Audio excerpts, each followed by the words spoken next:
peristiwa yang ada yang mati kecelakaan, ada yang tabrak kereta, tapi pasti nggak jauh-jauh dari kereta api.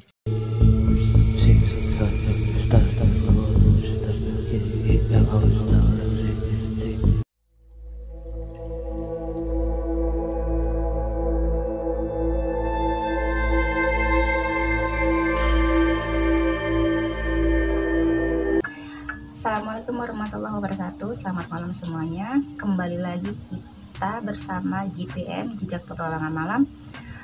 Kali ini kita akan mengulas tentang salah satu makam yang ada di ibu kota Jakarta Selatan, dan itu ada di daerah Asam Baris. Dan kali ini kita akan mendatangkan salah satu narasumber yang kebetulan adalah tim kita sendiri, dan dia itu kebetulan juga asli orang sana. Bagaimana kisah selanjutnya? Kita akan mendatangkan narasumber langsung datang ke sini, yaitu Bang Cakra yang kebetulan asli tinggal di daerah itu. Ya, assalamualaikum warahmatullahi wabarakatuh. Jumpa lagi di JPM Production ataupun Jejak Petualangan Malam. Kali ini kita mengungkap cerita tentang sejarah, bukan sejarah ya, lebih tepatnya makam keramat Kober 2 atau di Kebon Baru, Asam Baris, Jakarta Selatan. Jadi ceritanya ini mengenai salah satu tempat daerah Kebon Baru. Itu kenapa dibahas ada Kober 1, Kober 2, dan Kober 3. Dan kebetulan rumah saya itu ada di Kober 2. Kober itu artinya kuburan berembet. Dari sepanjang jalan rel kereta mungkin mentok pas garis penyeberang, garis belakang itu sebelum arah ke gang lain, itu belakangnya itu udah kuburan semua. Dan itu zaman dahulu saya dapat cerita dari nenek saya, dari rumah belakang arah menyeberang ini, penyeberangan jalan itu kuburan semua. Itu udah rata tanah, kuburan rata tanah. Kenapa bisa saya tahu itu kuburan? Karena waktu dulu di era 2006 atau 2007 ada pergantian aspal jalan, itu dari aspal kerikil jadi aspal halus. Itu sebelum diaspalin itu kan mesti digali dulu ya. Pas digali, penyeberangan jalan, bukan penyeberangan jalan, arah jembatan selokan itu tepatnya ada di salah satu tempat, yakni depan rumah. Mungkin kalau teman-teman semua tahu, depan rumah Satmama itu kuburan semua sebenarnya. Semua itu kuburan. Dan ada satu jenazah di mana jenazah itu masih utuh sampai sekarang. Jadi masih utuh, dan terakhir ngeliat itu jenggot panjang segini, masih kain kafan masih utuh. Ketika lagi dibangun, ada orang penggali ngomong, kenapa kok ini ada kain putih? Pas mau diangkat, ternyata makam orang yang hafal Quran. Itu masih utuh jenggotnya. Itu tepatnya ada di belakang rumah salah satu Habib Ali bin Syah Al-Atos di situ.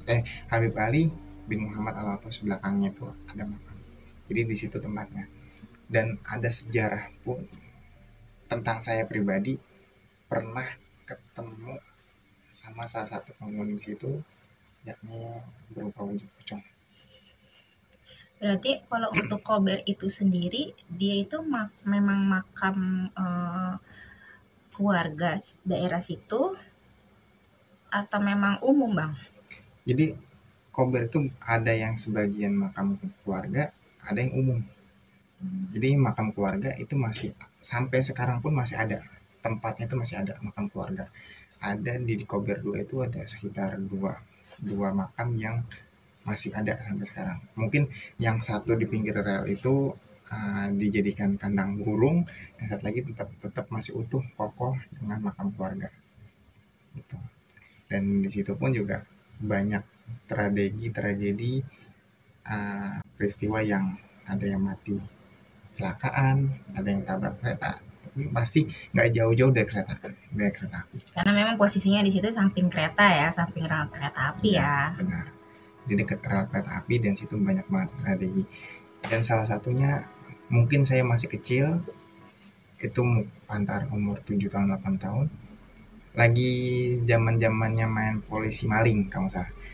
Kebetulan saya jadi maling dan teman saya jadi polisi.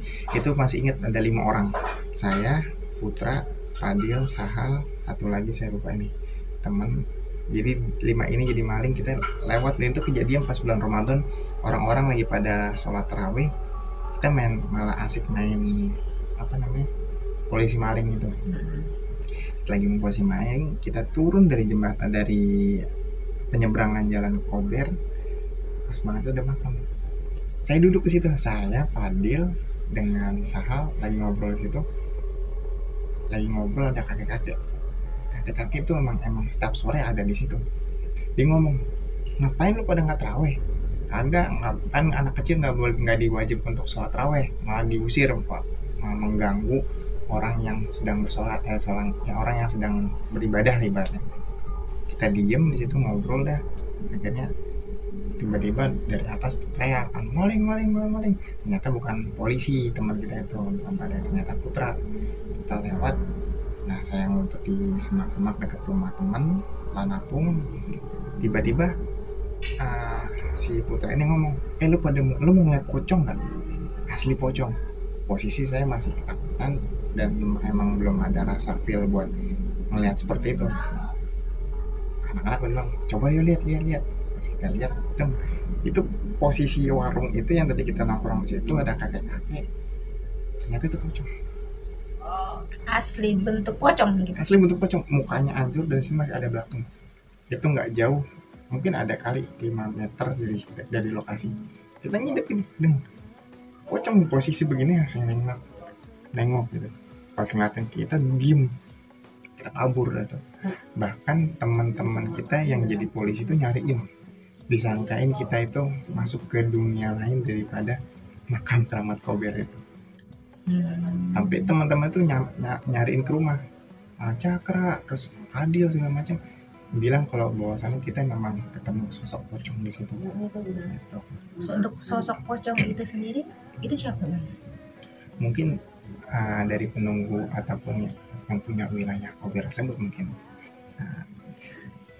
Kalau untuk makam keramat itu sendiri, beliau itu memang benar asli orang situ, penduduk situ. Kemungkinan iya, bahkan ada sejarah juga di dekat rumah saya itu.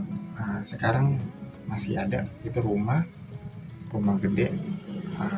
Dulunya itu salon, sampingnya pas itu kuburan daripada Syekh Datu Gandil, atau biasa dipanggil Datu Gandil.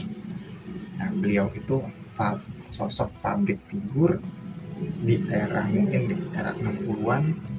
Itu beliau tersohor banget daerah Kober.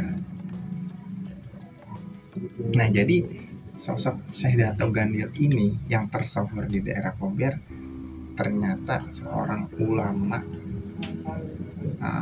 Ada sejarah mengatakan, bukan sejarah, penduduk di situ pun pernah bercerita gitu. Datu Gandil ini kalau anak-anak kecil di umur 6 tahun, 7 tahun, 8 tahun, atau 9 tahun, habis maghrib masih keluar keluyuran, itu beliau keluar naik kuda, lontang, bunyi kayak kuda pakai apa, lonceng gitu. Itu bunyi lonceng, orang pada kabur ngumpet. Kalau yang nggak masih main di situ pas maghrib masih main, diajak ikut sama Datu Gandil, entah itu kemana, dan itu nggak bakal balik sampai sekarang.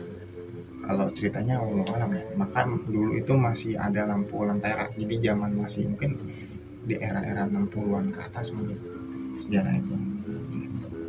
Lanjut. Nah, di situ pun di makam Syekh Datu Gandil ini banyak orang-orang yang tirakat, banyak orang yang zikir, banyak orang-orang yang banyak sajen, dupa segala macam. Itu bahkan dari seluruh penjuru kampung-kampung datang ke Kober itu. Dan mungkin vakum itu nggak ada yang bertirakat minta itu. Di era mungkin 90-an stop karena udah banyak rumah yang telah dibangun di situ. Dan itu banyak banget tragedi di daerah Kerambat ataupun Kober. Bahkan ada lapangan di Kober tersebut, lapangan Kerambat, itu itu banyak banget pusat yang namanya setan, jin, ada di situ. Bahkan ada wanita yang meninggal di lapangan tersebut, itu anak sama ibunya meninggal di situ. Dia ayunan, dia lagi main ayunan dan itu emang udah kontraksi mungkin meninggal di situ. Jadi geletak di ayunan. Dan sampai sekarang pun Jadi meninggalnya tiba-tiba gitu ya Bang? tiba-tiba, jadi dia udah kaki udah berdarah, mungkin dia mau teriak minta tolong karena mungkin udah kerasa sakit atau gimana, dan tiba-tiba jatuh meledak nggak kuat meninggal itu. Dan ada salah satu dari warga Kebon Baru tersebut yang melihat kuntilanak merah ada di posisi ayunan tersebut. Makanya anak-anak kecil kalau main ke kerambat ataupun anak baru ataupun anak yang ngontrak di situ terus tiba-tiba main ke kerambat, ada yang ketempelan atau ada yang ngikut ke mana, ya mungkin itu sosok daripada makhluk-makhluk Sosok penunggu ya, penunggu asli situ ya. Kalau misalnya ini sosok penunggu asli situ.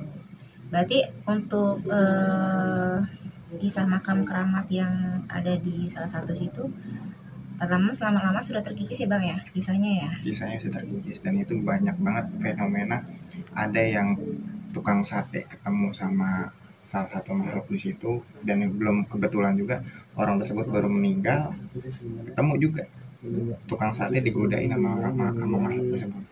Ada yang diberhentiin pakai sate, jangan bosong-bosong, ada yang ini dan itu banyak banget cerita, dan kita nggak mau nyebutin karena takutnya dampaknya makhluk itu nggak terima kita yang ya istilah kata dia tidak mau diulas ceritanya seperti itu.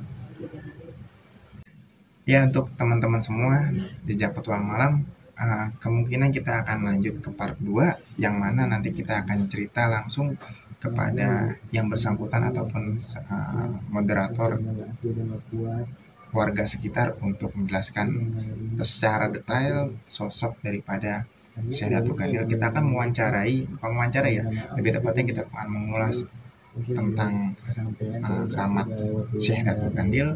Bagaimana kisah selanjutnya akan kita ulas di part 2, tetap di Jejak Petualang Malam.